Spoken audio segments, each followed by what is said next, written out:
Mr. Speaker, on this 13th day of our emergency sitting, the school year's ended and our legislatures had the privilege of seeing many of our successful graduates celebrating their high school graduation on our own steps. But while the NDP boasts that graduation rates have increased, the graduation rates for students who are living in poverty is an appalling 50%. And the Premier was unable on May the 9th to answer my question about how many children in care graduate because his government doesn't keep track of this information. My question to the Minister of Family Services, will she commit to annual tracking of the high school graduation rates for children who've been in the care of Child and Family Services? Mr. Speaker, children in care do need to be in school. They do need to have success in school, which is why we just saw less than 2 weeks ago a mentorship program made available for young people when they turn the age of majority. That program will help them with essential life skills like budgeting, how to find a job, how to find a place to live or maintain a place to live, how to do those things that allows them to function in the community. And so those kinds of supports will be there for people, as well as supports while they're in school. And as a matter of fact, Mr. Speaker, we are with the University of Winnipeg. If somebody is 18 and they're coming out of the child welfare system, they can get a tuition waiver at the University of Winnipeg to attend post-secondary education. And that is a tremendous benefit for somebody that wants to not only go to high school, but complete high school and go on to post-secondary education. Mr. Speaker, for children who are in the care of Child and Family Services, the government is their guardian. And it's clear that attendance at school is a fundamental part of receiving an education that should lead to a high school diploma. We know that the government has not bothered to track the success of students in the care in terms of graduation rates, and perhaps it's because they don't bother to ensure that children under their care even receive the required education. I asked the Minister of Family Services what proportion of the approximately 700 children who are in group homes, who are in care, were in full-time regular school attendance this last school year. Speaker, these questions of young people being in foster homes or being in group homes and whether they're attending school are very important.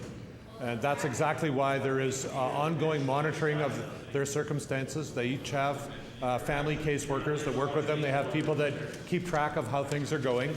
The tuition program, the tuition remission program offered at the University of Winnipeg has now been extended to the University of Brandon. We have a number of Brighter Futures programs across Manitoba, Mr. Speaker, where there's special programs put in place to help people succeed in school. They get to go to school in the summertime to catch up if they need to, or to get ahead on courses. We have a Pathways program operating in the inner city, Mr. Speaker, supported by corporate donations as well as the government of Manitoba. Over 200 people in the Pathways program get extra help with school, with homework, with tutoring, and have a safe place to go after school. All of these measures are intended to assist people, such as people in the child welfare system, to graduate, Mr. Speaker.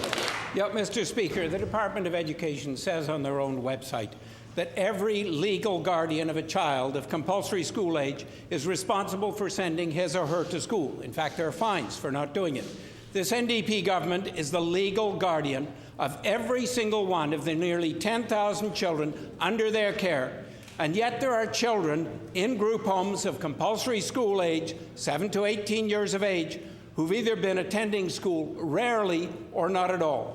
What is the Minister of Family Services' strategy to ensure that every child in CFS care from age 7 to age 18 is attending school so that the Minister is not breaking the law of the Public Schools Act? They're lawbreakers. Speaker, that is the role of social workers working in the child welfare system, is to monitor and to work with young people who are in the child welfare system, whether it's group homes or any other setting.